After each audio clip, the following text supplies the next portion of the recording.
this kind of equipment, they're gonna make my guys, they kind of help me out. They're working for me, make it easy, and make it the proper way to fix the cars, and faster. My guys was suffering, grinding those spot welders. Now with this equipment, my cycle time's a lot, like 3 more times faster. I think I go up like a 15% more than I used to. Because even when I just talk to those people, some of my clients, hey, I showing to them what kind of equipment we got, yeah, they increase my sales. It's not a cheap equipment, but it's so good.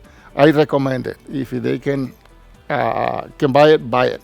We're working in it to try to be a certified those big companies like a Toyota, Ford, Chevy. So they really gonna require this kind of equipment to be a certified for them. It's really important. I'm 63 years old.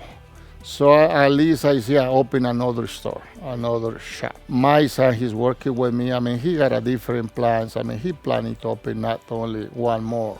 He's going to open up more stores. That's the way I see it.